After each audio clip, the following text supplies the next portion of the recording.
Hi there, I'm Colin. I'm Programme Leader on Wildlife and Conservation Management at Aberdeen. I've been getting some questions about what sort of kit will you need if you're going to be a student on this course in Aberdeen. So, some basic kit I'll run through. I'll also give you some other hints as to some more technical.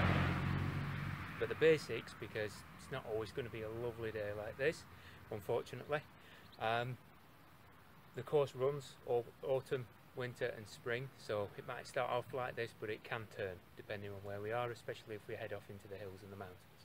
So, the basic thing that we work off is what's called the layering system of clothing. The idea being that you can add or reduce depending on what you need to do to regulate the temperature of your body. Okay, so the first layer, the base layer, some thermals. You don't always have to wear these things, just if you know, if you've checked the forecast and it's going to be pretty cold at times, worth having some thermals as your base layer. And then a mid layer, thin vest like this, or even a t-shirt, or two t-shirts, that'll be fine. And the further mid layering is a fleece or a thin jumper or something. The whole point being not a lot of, or a few chunky things that if you take them off or put them on, you're going to become extremely warm or extremely cold. It's thin things that you can take one or two off and change it or regulate your heat very marginal. Should go without saying, but always worth saying these things, some woolly socks. Thin socks are fine, I guess, if you're moving around, but the problem is when we're out, we're studying what we're doing, as well as enjoying it for its own sake. But that means we're going to be stood still quite a bit of the time as well. And that's when your body's not working, so it's not producing energy, it's not producing heat. That's when we need the clothing to take up the strain of all of that. And if you're like me and you're follically challenged, you'll want a chapeau, a hat of some description, and just to finish things off, some gloves for your hands. Okay. Final layers, especially if it's going to be rainy, is things like your wet legs, waterproof trousers. And for these, I like to choose the ones that have zips up the side, just because it makes them easier to get on and off when I'm wearing my boots. We'll come to boots later. And then finally, just to finish everything off, a waterproof jacket. Now you notice mine's not particularly thick or padded, but that's because I've got all these other layers going on. And that's it. I'll talk now about a little bit about rucksacks and what to put in them. Okay, so you've got all your clothing sorted out. What about the rest of your comfort while you're out there on a field trip? First off, get yourself a bag, a decent bag. This one's about 20 litres. Anything from 10 to 20 litres should be enough to put everything in for the day. And what sort of things to put in? Well, I've got hydration sorted, some cold fluids and some warm fluids or hot, tea, coffee, hot chocolate, hot cordial, whatever floats your boat. But I've got something there to carry it all around in. If it gets dark, or if we go somewhere dark that suddenly turns dark and I need to be able to see everything in there, I've got a torch with me. Again, ready for inclement weather. I've got this thing here. It's a reusable hand warmer, which you see the little disc that's floating about. If you just click that, everything should warm up, and you'll see that it's starting to change there. That's it, getting warmer in my hand. And the idea is you just put this into your gloves and it gives you a little bit of extra heat in your hand, and you just recharge it or reset it by putting it in a boiling pan of water for a few minutes, and it resets it to how it was before.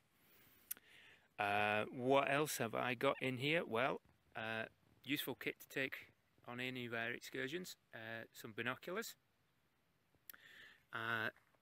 They can stay in the bag itself, and I can also have my clipboard.